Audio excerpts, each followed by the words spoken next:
Centro Comercial Atlántico Fuerteventura patrocina la actualidad de tu isla desde todos los puntos de vista. El Magazín de la Mañana con Nuria González. Queremos informarte.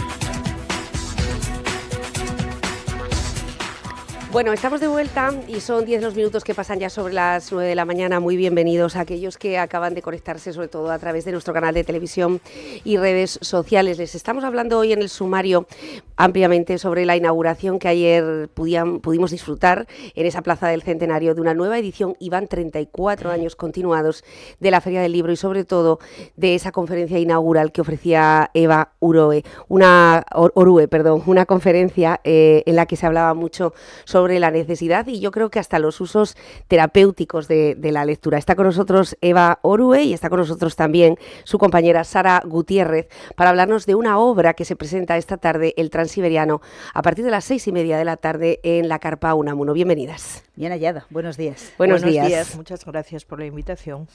Bueno, antes que nada, ¿qué les ha parecido ese despertar, esa reinauguración en este caso? Porque bueno, cada año nos volvemos a encontrar en esa plaza de la Feria del Libro. Bueno, yo dirijo la Feria del Libro de Madrid y cuando llego a las ferias supongo que tengo una visión que no es exactamente la del público general y la verdad es que me sorprendió. Pensé que iba a ser más pequeña, pensé que iba a ser más modesta. Y no solamente hay casetas que tienen muchísimo interés, sino que la estructura, la carpa en la que se hizo ayer la inauguración, tiene muchísimo empaque. Así que enhorabuena de verdad a todos los que participan en la organización de la feria y muy especialmente a Eloy, con el que mantenemos relación desde hace algún tiempo, porque nos lo encontramos un poco por todas partes y es un gusto ver que hay gente que defiende las ferias como él lo hace con la de Fuerteventura. Exacto, y que tenga un plantel de escritores, de autores, porque entiendo que para ustedes también es un punto de encuentro con otros compañeros. Y realmente, sí, a mí me pareció ayer cuando llegamos como muy ilusionante, porque hay un programa que no es solo esto, que pasa también en otras ferias, en otros festivales literarios, que acaba siendo todo un poco endogámico, ¿no? Que nos vamos encontrando por un sitio o por otro. Hay danza, hay música, hubo ayer una actuación de circo que tenía al público entusiasmado y a todos. Estábamos ahí con la boca abierta de los saltos que daban ahí al aire libre y del hermosísimo atardecer que nos ofreció Fuerteventura. O sea que creo que tenéis mucha suerte de tener el emplazamiento en el que está la feria y la gente que la organiza con esa pasión y la gente que venimos encantados de la vida siempre a esta isla.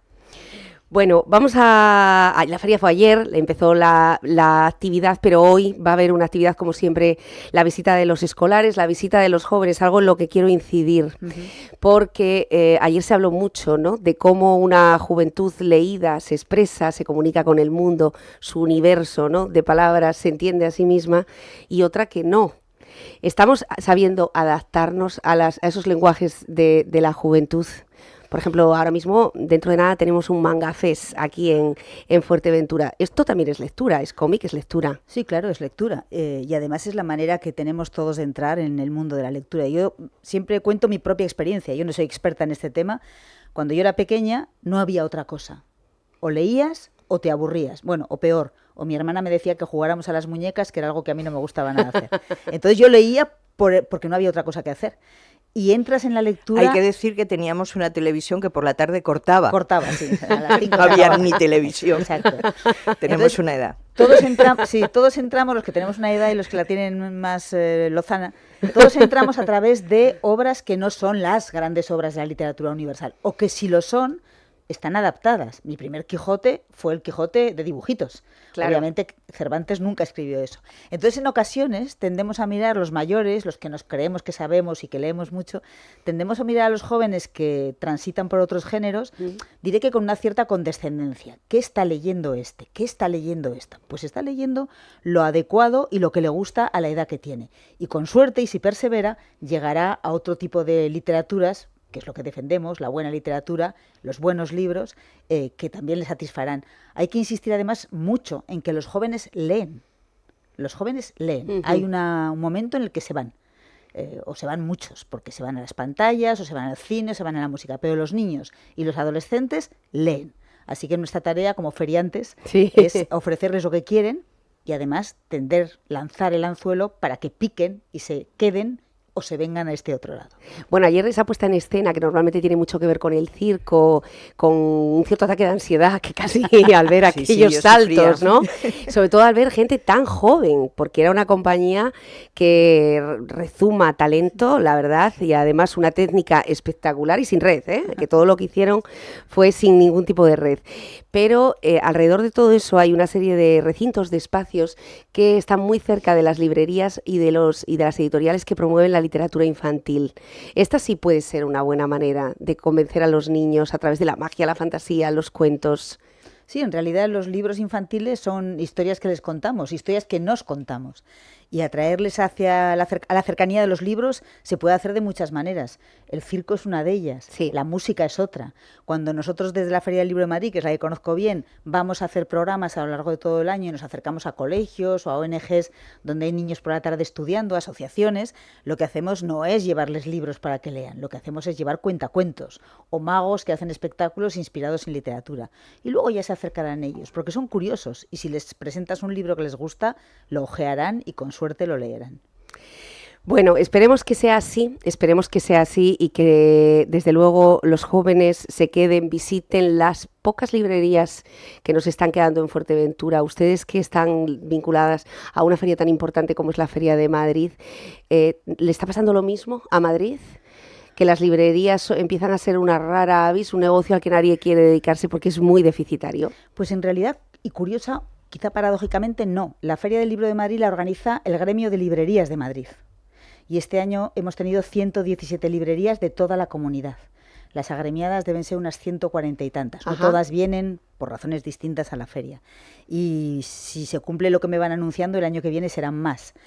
Es verdad que es un negocio complicado en estos tiempos en los que no solamente hay grandes superficies que venden libros, sino que se puede comprar mucha literatura, muchos libros en general, a través de Internet. Pero fíjate que uno de los fenómenos que se viven en la feria es que chavales, adolescentes, que el resto del año compran a través de Internet, sin embargo, durante la feria se juntan para venir a la feria y comprar sus libros en la feria.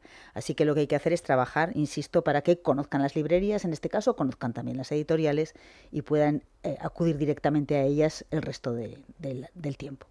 Bueno, lo veníamos contando desde hace algunas semanas, es un auténtico lujo tener a la directora de la Feria de Madrid en Fuerteventura, porque nos evalúa, efectivamente su mirada no es la misma mirada que la de cualquier otra persona, conoce una feria importantísima y después porque puede ser un elemento propagador de la importancia que durante 34 años, gobierne quien gobierne, se destine el dinero que se destine, la feria se ha mantenido, es uno de los hitos junto con otros eventos de la isla de Fuerteventura que nunca, ni siquiera en pandemia, se ha interrumpido. Así que bueno, ayer ver a Eva allí en ese recinto, en ese gran escenario, alrededor de tantos amantes de la lectura, desde luego que es, yo creo que la mejor garantía de que la feria funciona y que la feria está funcionando bien.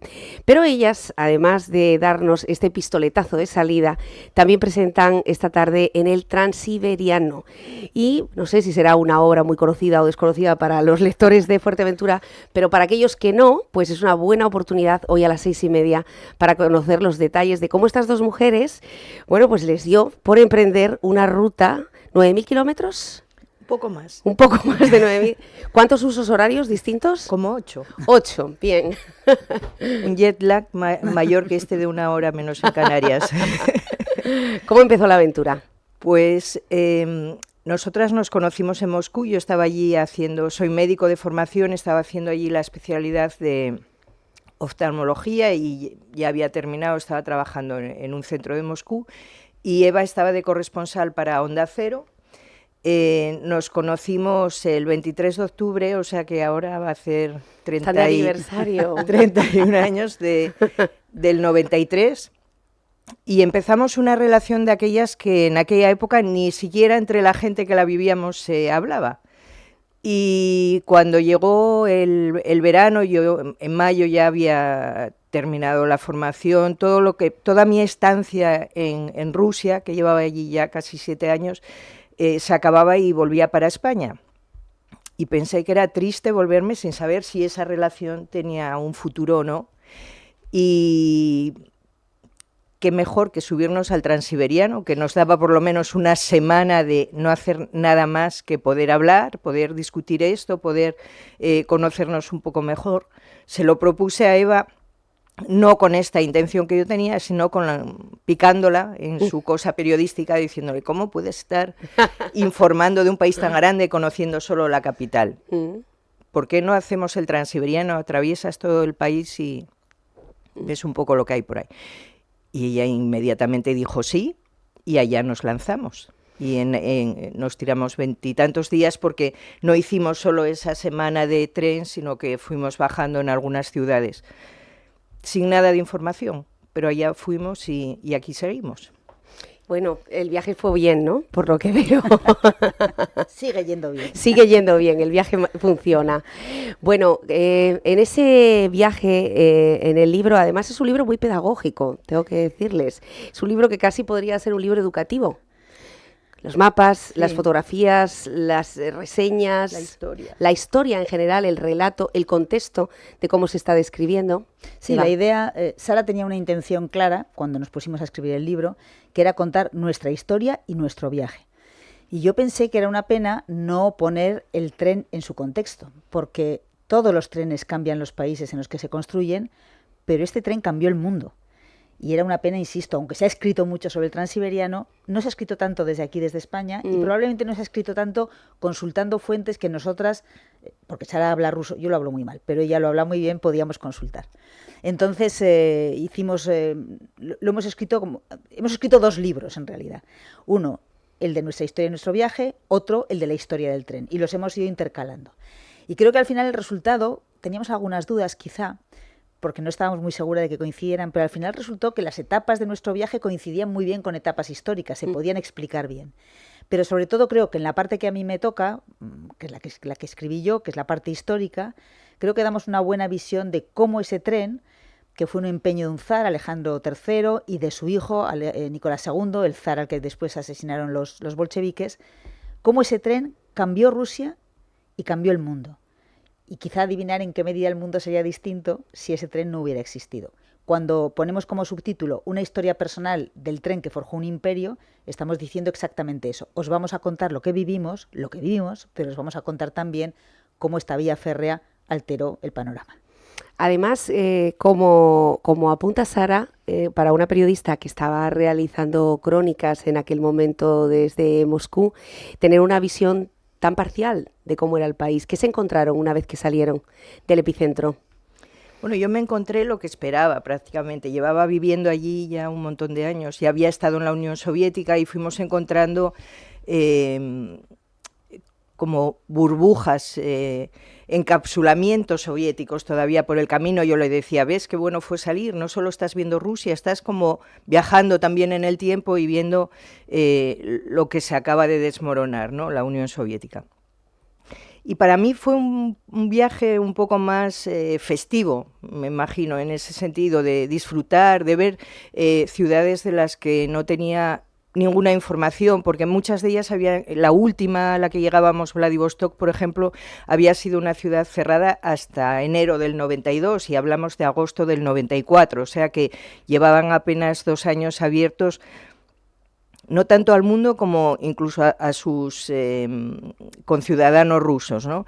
Entonces era esto, ir descubriendo para mí que todo era un poco lo que ya conocía, pero cómo se iba abriendo después del desmoronamiento de la Unión Soviética. Creo que para Eva fue pelín más interesante en este sentido. Para mí me interesaba más descubrirla a ella que descubrir el país, sinceramente.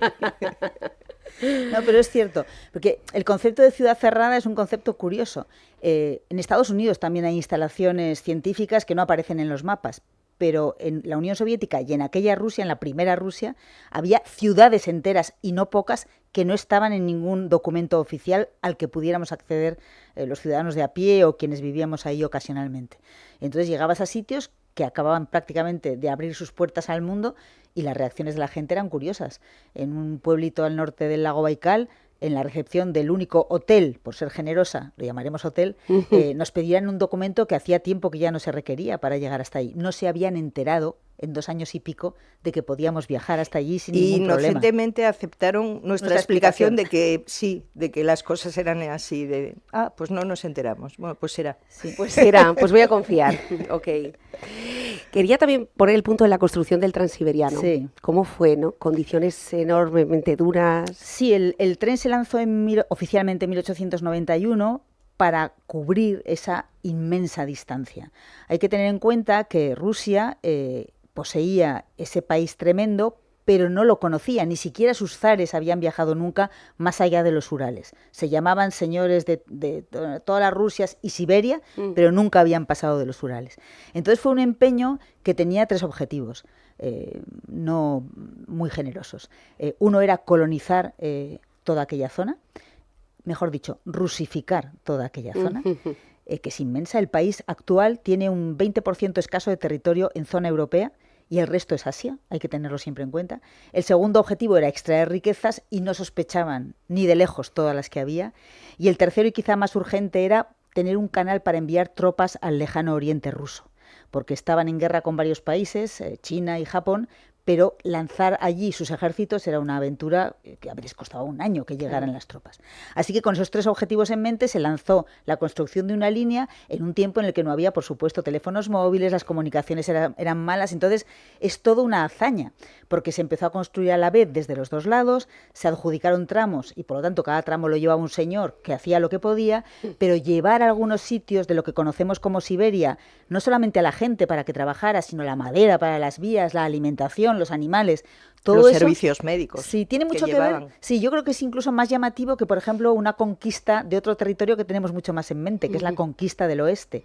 Pero hay quien establece relación entre las dos cosas, porque en efecto es gente que sale hacia el otro lado de un país para intentar conquistar territorios con todo lo bueno y malo que eso conlleva. Muchas ciudades se fundaron para la construcción del Transiberiano, y la tercera ciudad más importante ahora en Rusia, que es Novosibirsk, es una ciudad que nació para esto, para construir un puente exactamente del Transiberiano.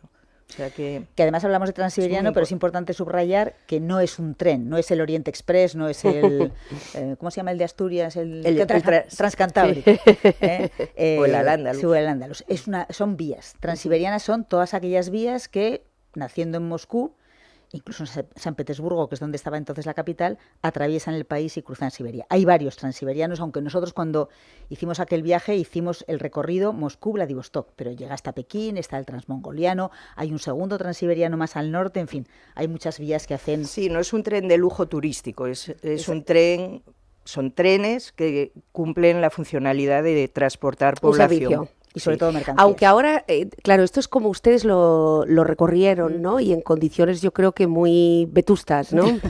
Pero ahora mismo, cuando se habla del Transiberiano, como muy bien está apuntando Eva, creo que es casi como una ruta turística. Eso es como quien se va a Vietnam ahora mismo. Eso es como lo vemos desde aquí, pero no es la realidad. Sí hubo, una vez que Rusia, que la Unión Soviética cayó y Rusia se independizó y empezó a haber ahí a subir económicamente, sí se crearon rutas privadas turísticas, que te compras el paquete turístico, vas y haces la ruta del Transiberiano en trenes de lujo, que no sé si están circulando ahora. Pero en aquel momento ni siquiera existía. Sin embargo, la gente sí tenía la idea desde aquí de que hacer el Transiberiano era esto, subirte en el Oriente Express o en un tren de lujo, pero tal cosa no existía. Existió a principios de siglo, cuando ni siquiera estaba construido. Ya en la Feria Universal, en la Exposición Universal de París de 1900, la compañía Wagon Litz trajo un vagón del Transiberiano, que en realidad acababa en Pekín, o sea que era el transmongoliano que conocemos ahora, que estaba metido en un hangar y la gente se subía por una puerta como si fuera Moscú o San Petersburgo, comía y mientras tanto iban pasando unas imágenes por las ventanillas, era una comida eslava, una comida rusa, y en 3/4 de hora más o menos, cuando bajaban por la otra puerta, bajaban en Pekín, la decoración era de Pekín, y mientras tanto el vagón se iba moviendo, o sea que ahí sí hubo bastante publicidad, y yo creo que ahí se cimentó esta idea del tren de lujo, que ahí leímos textos en los que se habla de bañeras de mármol en el tren, pianos de cola, señoras que cantaban en las veladas. Sí, bueno, eso fue allá a principios del siglo XX, cuando todo era posible. Sí, la idea fue que cuando Alejandro III ordenó construir el tren, insistió en la idea de que los trabajadores, los jefes de obra y los materiales y las técnicas tenían que ser rusas. Pero a la hora de la verdad eso no era posible porque el país, que no estaba tan subdesarrollado como algunos creen, pero no tenía capacidad, ni siquiera mano de obra suficiente. Entonces es cierto que se recurrió a empresas extranjeras. Uno de los episodios quizá más bonitos de la construcción del Transiberiano es que cuando tuvieron que circunvalar el lago Baikal, les costó mucho más de lo que ellos pensaron al principio. Y en el interín pensaron cómo pasamos de un lado al otro. Y entonces, después de intentar tendiendo vías por encima del lago helado, cosa que no funcionó y en cualquier caso en verano no hubiera sido posible. Alguno pasó, ¿eh? Bueno, sí, alguno pasó, pero en fin, en general digamos que no era muy fiable, pero alguno pasó y alguno se fue al fondo del lago. Entonces decidieron construir un rompehielos gigantesco para meter el tren dentro y meter los pasajeros dentro. Y como no tenían esa capacidad, lo encargaron a una fábrica inglesa, que mandó el barco en 7.000 cajas. Y hay testimonios múltiples de viajeros que pasaban por allí en aquel tiempo, y se encontraban a 3 pobres desgraciados ingleses, 3 ingenieros, que estaban ahí al mando de la reconstrucción de ese gigantesco puzzle. Ellos hubieran sido incapaces, los rusos, me refiero, porque no tenían el conocimiento ni el know-how que se dice ahora, pero sí tuvieron la loca idea y supieron a quién podían encargársela. Bueno, que esto es otra proeza, ¿no? Estamos hablando de la construcción, pero hay un momento, Revolución Rusa y Guerra Civil, donde el Transiberiano se convierte en un elemento clave para todas esas tropas, para todos esos movimientos, para toda esa estrategia.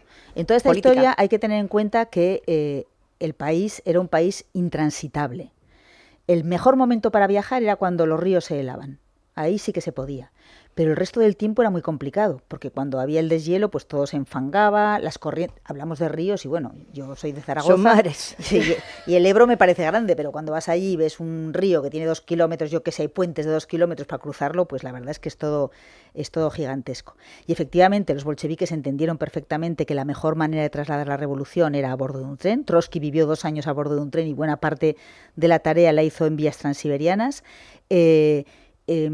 Los convoyes trasladaban a tropas blancas y tropas rojas, y Vladivostok, justo al otro lado, se convirtió en el sitio clave. En algún momento de la historia llegaron a entrar tropas hasta de 13 países distintos. En algún momento de la historia los americanos, los estadounidenses, mandaron ingenieros para construir o reconstruir el Transiberiano porque eran conscientes. En la Segunda Guerra Mundial, primero Alemania, que había firmado un pacto con la Unión Soviética, se benefició de ese tren, y cuando la Unión Soviética cambió de bando fue al revés. En ese tiempo, Sara siempre le gusta subrayarlo porque la verdad es que lo piensas y es gigantesco. Se llevaron fábricas al otro lado de los Urales y ciudades al otro lado de los Urales. Entonces no se entiende la historia del Imperio Blanco, del Imperio zarista, pero tampoco la del Imperio bolchevique sin este tren. Y toda la propaganda soviética viajó también en esos trenes con librerías, hospitales, cine, teatros. O sea que el tren fue una fuente de vida continua. Y de muerte, porque trasladaron también a todos los prisioneros que iban hacia el Gulag, y en muchos momentos de y los emplearon para la construcción. De este y de otros trenes transiberianos o de otras vías transiberianas, la mano de obra era básicamente mano de obra esclava, forzada, y las condiciones de trabajo eran espantosas. Me puedo imaginar, ¿no? Hasta el punto que no está claro si empleaban a presos en la construcción o detenían a gente para tener mano de obra para la construcción. Es todo... Bueno, esto ha pasado en otros lugares del mundo. Sí. Pasa, de hecho, en otros lugares del mundo. Hay un punto, volviendo al presente, sigue pasando, es el horror, efectivamente.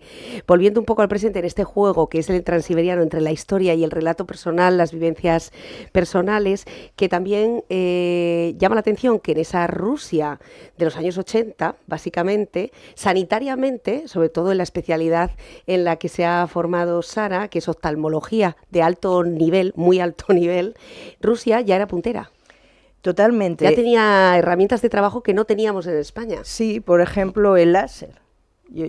Cuando llegué allí, ya lo estaban utilizando cuando aquí todavía... Tú llegaste en el 89. Yo llegué en el 89, pero bueno, cuando empecé a trabajar en Rusia, en Moscú, perdón, fue en el 92, que era un centro puntero que ellos mismos tenían fábrica de instrumentos.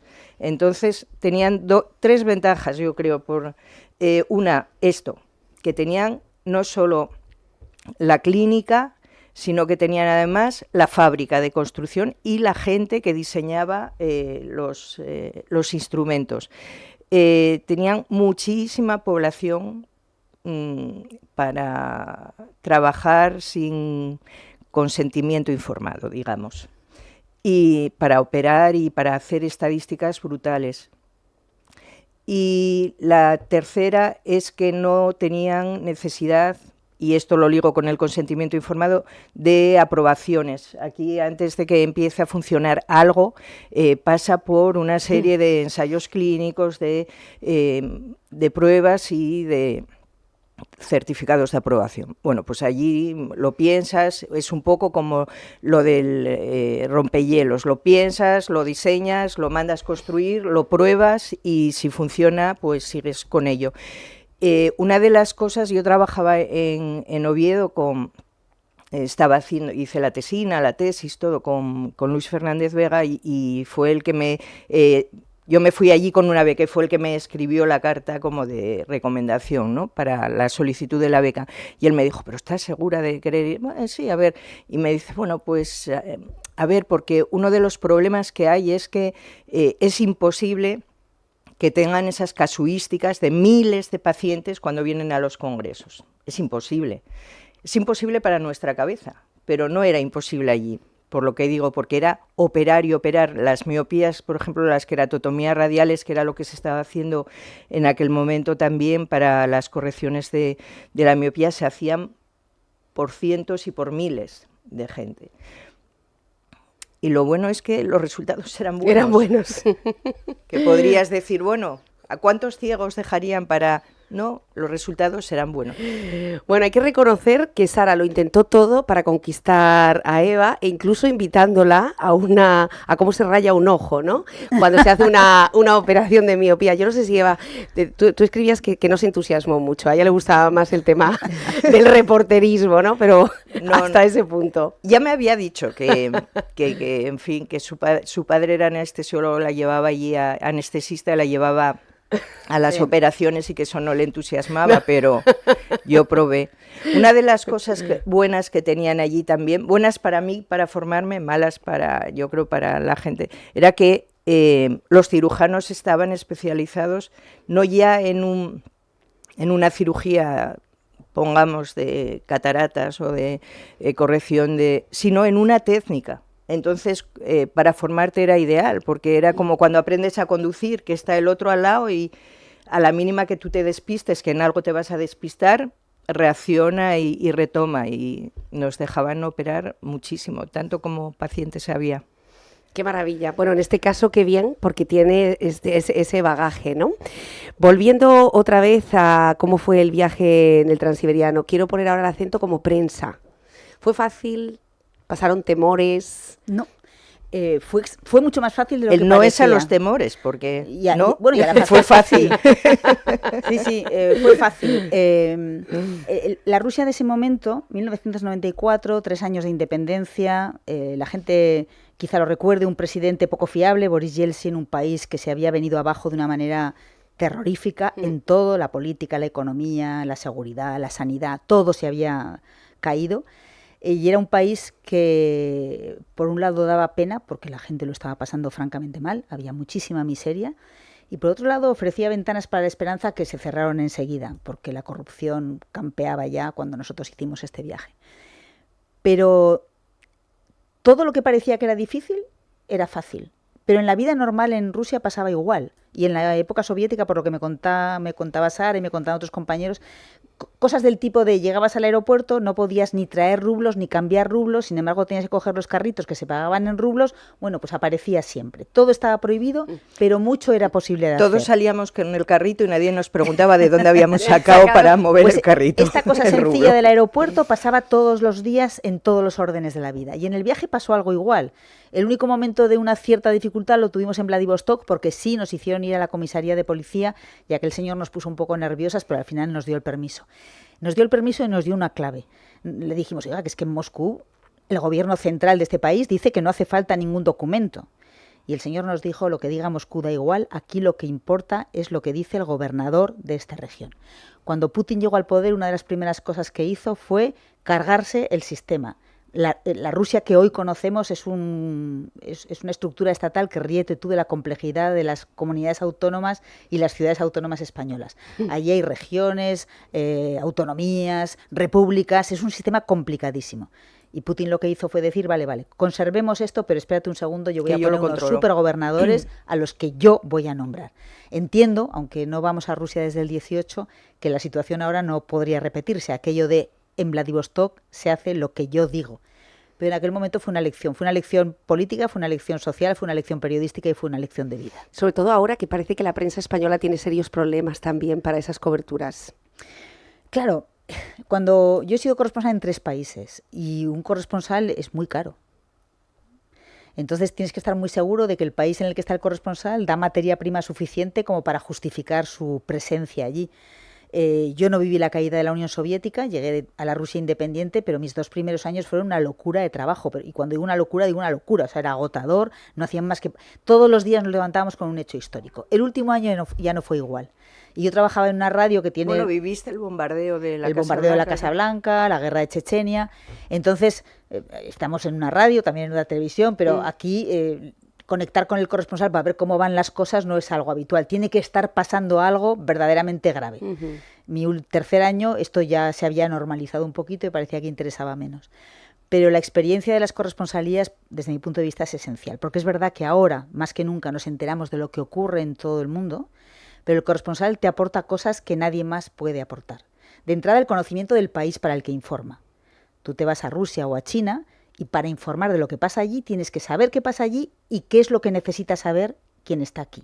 Y contárselo en términos que entienda. El ejemplo más tonto es la guerra de Chechenia, una región autónoma del tamaño de Cáceres, de la provincia de Cáceres, para situar las cosas en su contexto. Y luego... Vale, ahora también habrá problemas de censura graves. Ah, sí, también. A eso me refería. sí, Sí, aparte de la contención del gasto sí, que han hecho los medios de comunicación, que ha sido ahora brutal. En Moscú el mayor problema que tiene que tener la gente que esté allí trabajando es qué puedo decir y qué no. Pero eso aplica más para ellos... pero para la gente de fuera. Pero a la mínima te largarán para casa. Sí, puede ser, sí. De hecho, hay un corresponsal español, Xavier Colas, al que echaron. Que echaron, después de cuántos años, estadounidense. A la mínima que te vayas un poco de la... Además, Xavier Colas, precisamente, que ha tenido siempre una mirada, como apunta Eva, no solamente en hechos históricos, porque todos los días no los hay, sino en lo local. Sí. Y ha sido multiplataforma, porque estaba para El Mundo, pero también estaba para La Sexta, estaba para la Radio Nacional de España. Era un collage de reportero, ¿no? Eso no es del todo bueno, ya ves, creo yo. Pero bueno, eso no quiere decir que él no lo hiciera bien y otros compañeros que trabajan así. Pero es cierto que se exige tanto de estar presente en antena o en las cámaras que da la impresión de que en ocasiones se descuida el trabajo fundamental, que es conocer el país en el que estás y trabajar. Y lo de la censura, sí. Censura en ese momento no había ninguna, porque no había ninguna capacidad por parte del Estado de controlar nada. No había ningún problema. De hecho, yo estaba allí indocumentada, o sea, me redocumenté, porque claro, yo entré con una beca de la Unión Soviética. La Unión Soviética se cayó y nadie me dijo nada. Y yo estaba en Kharkov, en Ucrania. Pensé, aquí va a haber una guerra, que desgraciadamente tardó años, pero llegó. Me voy a Moscú para estar cerca. No pensé en volver a casa, la verdad, era todo tan súper interesante que lo único que pensé, voy a estar cerca de un aeropuerto internacional para, si las cosas se ponen muy, muy negras, no tener una noche de tren para llegar, ¿no? Y poder salir, que al fin y al cabo el pasaporte español pues era una carta de seguridad y no es tanto que seamos valientes como que sabemos que tenemos un respaldo y bueno, esta es un poco a la aventura. Sobre la embajada y los cónsules también hacen bastantes referencias en el libro. Bueno, no me ayudaron nunca en nada, te lo tengo que decir, o sea, una de las veces... Yo había sacado una oposición poco antes de irme y tenía que venir a hacer las prácticas era funcionaria, bueno, para cerrar aquello que eran unos años, los años 90, con muchísimos problemas de trabajo, con muchísimo paro. De médicos había un paro brutal y ahora estamos pagando la deficiencia de aquello. Correcto. Porque todos nos fuimos a lo que pudimos. Y bueno... Otro tema es este, pero el caso es que yo no quería perder la oposición porque no sabía qué me iba a pasar en la Unión Soviética. Había muchos problemas de trabajo, ya que había conseguido, no quería perderlo. Total, que me tenía que venir, llevaba 3 meses allí, hablaba algo de ruso, pero tampoco nada, o sea, 4 cosas. Me planté en la embajada porque era imposible conseguir un billete para venirme a España, a ver si me podían... No quería que me lo pagaran, quería que me ayudaran con Iberia o con alguien a ver si me conseguían un... Y nadie me ayudó hasta que un señor... Yo me senté allí, además yo no podía reservar una habitación en un hotel, pues en aquellos años de la Unión Soviética no podíamos hacer nada, más que estar donde te decían que tenías que estar. Y yo estaba en una ciudad diferente a la mía, en Moscú. Y pensé, bueno, pues nada, esta noche me vuelvo otra vez en el tren a Kharkov y mañana ya volveré, pues, que era, ya digo, una noche entera. Otra vez a intentarlo por otra vía, estaba allí rompiéndome la cabeza. Y un señor mayor pasó y me preguntó qué me pasaba. Pues debía tener yo una cara, si no estaba llorando, poco más. Y le dije, pues me pasa esto, le cuento. Y resultó ser un niño de la guerra, que había llegado a Kharkov. Entonces, cuando le dije Kharkov, se le iluminó la cara y me dijo, pero estás en Kharkov. Me empezó a preguntar cosas de la ciudad y tal. Se empezó a animar y me dice, tú no te preocupes, vente conmigo. Te quedas en mi casa, que luego me llevó a casa de un amigo que era oftalmólogo, y mañana lo solucionamos con Manolo, que era alguien de Iberia, y efectivamente él me ayudó, pero me ayudó por esta cosa sentimental de, bueno, de que le toqué la fibra y que era muy buena gente, pero la embajada, el cónsul... Pero fue una cosa azarosa, totalmente, ¿no? Me dijeron, no, si no estás ni registrada en la embajada ni nada. Digo, ya, pero tengo pasaporte español, aunque no esté registrada. Yo llegué con aquella beca, me fui allí a Kharkov, yo qué sé lo que... No te podemos ayudar. Eso fue una. Y luego otra fue la vez que me cambié, cuando me cambié a Moscú, que lo mismo, de repente pensé, estoy sin documentación, la Unión Soviética no existe, y yo vine con una beca de ellos y ellos en teoría me daban el billete para volverme a España cuando terminara. ¿Cómo estoy aquí? ¿Qué hago? Y fui a la embajada y me dijeron que ellos no tenían ni idea, que no era su problema, que no... Y cuando salí de allí pensé, pues yo me tengo que cambiar a Moscú como sea y ver. Y en el taxi, cuando me iba a la estación, le pregunté al taxista si conocía el centro de microcirugía ocular Fyodorov, que yo conocía antes de ir allá por aquello de los barcos que operaban ahí en aguas internacionales, y luego allí supe que era un centro de muchísimo prestigio. Y él me dijo, pues sí, sé dónde es, ¿quiere que la lleve? Sí. Y fui, hablé con ellos y ya... Bueno, hice el traslado al hospital y ellos me ayudaron con la documentación. O sea que, sí, la embajada tengo que decir que no me ayudó. Bueno, interesante, ¿eh? Toda esa travesía en un país con el que no tenemos demasiadas afinidades, en un idioma muy complejo. No sé cómo... Bueno, tenemos una forma de ser, creo, muy parecida. ¿Sí? Lo celebran también todo... vivamente. Sí, comiendo y bebiendo. Comiendo y bebiendo. O sea, son muy asturianos, no sé. No, pero hay vínculos. Y luego lo de los niños de la guerra es bueno, en fundamental, Asturias muchos rusos, ¿eh? Sí, hay sí. mucha Pero relación. Unamuno, del que se habla mucho en esta feria, por razones que todos sabéis, decía que el pueblo ruso y el pueblo español son pueblos espiritualmente unidos. A diferencia de Francia o Alemania o Italia, tenemos una espiritualidad semejante. Cuando nosotras estuvimos allí, a mí, por ejemplo, me dejaron entrar en el Parlamento que estaba siendo bombardeado cuando les dije que era española. ¿De dónde eres española? Y levantaban el puño y decían, no pasarán, en español. lo decían en español. Tenían muy interiorizado que la Unión Soviética había ayudado a la República Española en tiempos de la Guerra Civil.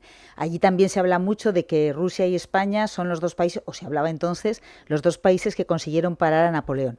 Entonces yo creo que hay algunos lazos. Y de hecho el otro día estuvimos hablando de Transiberiano. Siempre había muestras de cariño Sí. cuando decías que eras española, ¿eh? Y el otro Sí. día estuvimos dando una charla en la Facultad de Ingeniería de la Politécnica de Madrid, que la fundó un canario que se llama Agustín de Betancourt, que tiene una plaza en el centro de Moscú, porque construyó, entre otras Estamos cosas... aquí en su calle, me Sí. parece también. No, Bueno, Juan en de la Betancourt. avenida de La Juan de avenida, Betancourt Sí, está aquí. Y el Agustín de Betancourt, nada más entrar en la facultad, hay un retrato grande del señor, que fue el que fundó la facultad, que entonces se llamaría de otra manera, y ellos tienen lazos con San Petersburgo, que se han roto ahora con la guerra, con la invasión de Ucrania, porque Betancourt estuvo en San Petersburgo, en la corte, y en Moscú construyó un edificio que todos los que hemos vivido, y por supuesto los que han pasado por ahí, conocen, que es el Manege, el picadero, que está ahora mismo al lado del Kremlin, en el centro de Moscú. Qué interesante, ¿no? Así que siempre se encuentran lazos. Siempre se encuentran lazos.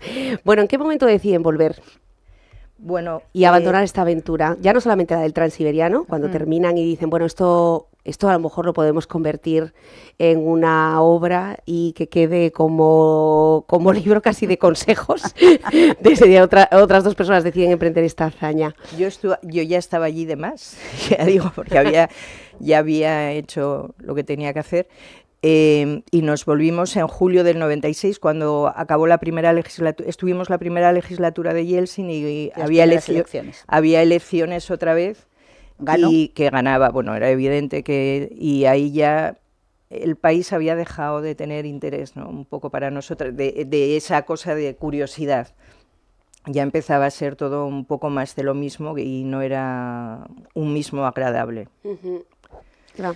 Sí, cuando eres corresponsal en un país así, hace poco estábamos con Mavi Doñate, la corresponsal de Televisión Española en París, y dice, esto es precioso, pero yo echo en falta China, porque cuando vives así con tanta intensidad, pues, y de pronto el país, por lo menos para la radio en la que yo trabajaba, había dejado de interesar, y tampoco tiene mucho sentido alargar las estancias. Llega un momento en que te das cuenta de que tu trabajo, pues a lo mejor no tiene mucho sentido. De hecho, yo abrí y cerré la corresponsalía de Onda Cero. Y luego la segunda cosa fue que me ofrecieron ir a París, y eso tampoco es una cosa que se deseche. Pero creo que teníamos muy clara la idea de que Ahí acababa. Habíamos cerrado un ciclo, Sí. y es algo que se nota. Hay señales y de pronto dices, bueno, sí, ya está. Y Es que había sido reelección- tan apasionante Sí. todo. Yo llegué en el 89, nos fuimos en el 96. No sé, no desprecio ni uno de los días que estuve allí. Fue realmente apasionante. Sí, la verdad. Y Sí. empezaba a ser ya monótono. Exacto, hay Esos señales, últimos como meses. apunta Eva, Sí. ¿no? Tú Sí, sabes sí. ya cuando te estás desconectando Sí, del sí. lugar y ya no se puede exprimir más. Yo pregunto, ¿el Transiberiano podría tener una continuidad en el cine? Nuestro libro. Claro, es que yo lo he visto, o sea, he visto que esos pasajes podrían A ver, ser muy productores, cinematográficos. hacerle caso. Desde aquí a todos los cineastas majoreros, invito a Adrián Tejero, que siempre él tiene mucha fantasía. Es que yo lo veía, ¿no? O sea, lo veo muy Es una historia cinematográfico. fantástica, Sí, sí. Yo creo que ¿Les sí. gustaría? Es una buena historia. Hombre, a mí hombre, sí. claro. Yo soy más de cine que de libros, lo tengo que confesar. Yo me siento antes a ver una película que a leer un libro, pero claro que me gustaría, sí, sería fantástico. Bueno, pues abrimos contrataciones a Netflix Sí. desde ya. Y sobre todo a todos los lectores que quizá muchos desconocían la gran historia y la intrahistoria que hay en el Transiberiano de la mano de estas dos personas tan cercanas y tan divertidas en un viaje que seguramente va a dejar para ustedes un recuerdo inolvidable, ¿no? ¿Cómo ha habido otra experiencia personal que se equipare al Transiberiano? No. Hemos hecho otros viajes grandes, hemos hecho viajes magníficos, pero ahí también había algo especial. Y debo decir que cuando lo hemos reescrito, creo que nos hemos dado cuenta de lo que hicimos. Sí. A ver, que no es ninguna heroicidad, no estamos hablando de una hazaña bélica, pero es cierto que en ese momento era todo como natural. Vamos a hacerlo, vamos a la estación, subámonos, bajemos, aquí y allá. Y sin embargo ahora te das cuenta de que no era tan fácil como nos parecía. Éramos mucho más jóvenes también, pero es cierto que el país, nuestro momento personal y el momento histórico coincidieron para hacer de ese viaje algo, sinceramente, fuera de todo lo que hemos hecho después. Yo aprovecho para sumarme a algo que dijo ayer ¿quién intervino ayer en la presentación? Era ayer, consejero, la presidenta. Lola García, presidenta, el alcalde David Lola Herrera. García. Que era que invitaba a la gente a escribir. Pues yo también invito a la gente a escribir, porque todo el mundo tiene historias fantásticas y no hace falta escribirlo para los demás. Cuando lo escribes, la intensidad se multiplica y te das cuenta de detalles que no te diste cuenta cuando lo viviste. Porque al rememorarlo y al relatarlo también, mucho de lo que cuentas seguramente no tiene nada que ver con la realidad, ¿no? Es lo que tú construyes ahora. Pero eso también es importante porque quiere decir que te dejó un pozo determinado, que es ese que estás narrando. Y, insisto, creo que no es tanto escribir para los demás, que bueno, luego te gusta pensar que en algo puedes influir o algo puedes aportar, como para revivir con intensidad aquellas cosas que realmente van marcando tu vida. Exacto, y sobre y cómo se llevan a cabo los cambios políticos, ¿no? Cómo Rusia quizá estaba más cerca de Europa antes, en ese año, que de lo que está ahora, en un conflicto permanente que, por cierto, ha perdido mucho protagonismo en los medios de comunicación también nacionales. De ahí la importancia de los corresponsales. Desde luego. Para seguir recordando que aquí sigue muriendo gente o Desde viviendo luego, condiciones porque terribles. Justo yo creo que en el caso de la invasión de Ucrania, justo en el momento en el que se empieza a recrudecer y a ser mucho más duro para la población, es cuando el foco mediático desaparece. Quizá también por lo mismo que está pasando en Gaza y nos preocupa que eso pueda estallar y se pueda extender, pero no hay que olvidar que la invasión sigue, la población sigue sufriendo más, no es que la cosa esté más tibia, está peor y no se le ve un fin, y la presión pública es lo que puede ayudar de alguna manera a que nuestros gobiernos, con más cabeza, espero, ayuden a que eso termine.